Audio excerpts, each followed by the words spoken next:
see it coming at all. So when the news hit, it was a huge surprise. We were really aware of how much stock we had, how much stuff we had here that was left open-ended. We didn't really know what to do.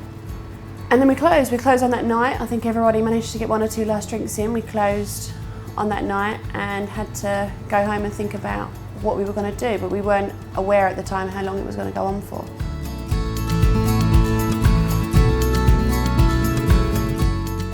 We were made aware by the food bank that there were a lot more households that were struggling just to get the bare basics into their houses, food for the families. We also had a lot of people with children at home and having to pay for a lot more meals for them on a daily basis.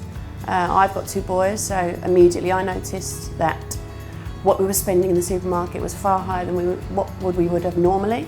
We decided to join forces with the food bank and ask them to put together a list or get in contact with them so that we could start doing some free roast dinners for the families in and around the Bishop Stortford area. It started out somewhere in the region of 8-9 families a week, and I think that by the time we got to the end of it, the time when we were able to reopen the pub and therefore trade as usual, we were supporting around 14-15 families over about 14-15 weeks. Well, luckily we were able to bring back some staff from furlough because we had some staff that were going to do some driving for delivering, and we had staff that then had to become my kitchen hand.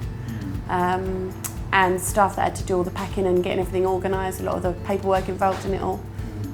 So it was nice, we managed to pull a few of the team back in to start working together before the big reopen again.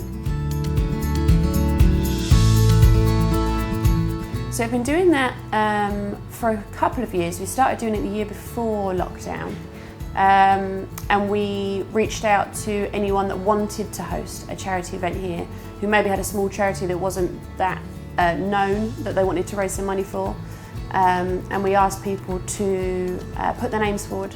We went through and gave everybody a date that they could come along and have a quiz night, and they would turn up, they would maybe have a printout or give an explanation of what the charity was, and everybody that attended would put in £2, £3, whatever we decided the amount would be, and we would fill the pub and get in a quiz master and host the events for it. And we made, normally we'd make a couple £100 each time we did it, which was fortnightly, and it was all charities from local to here.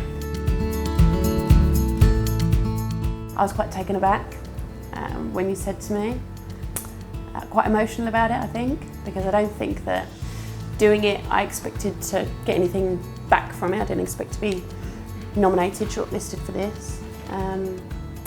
Grateful because I feel that it will once again generate a lot more talk and interest in a lot of the charity work that we've been doing anyway, and hopefully we get to do a lot more of it. Because at the pub, we love doing the work here, so hopefully we'll be able to do a lot more now off the back of it too.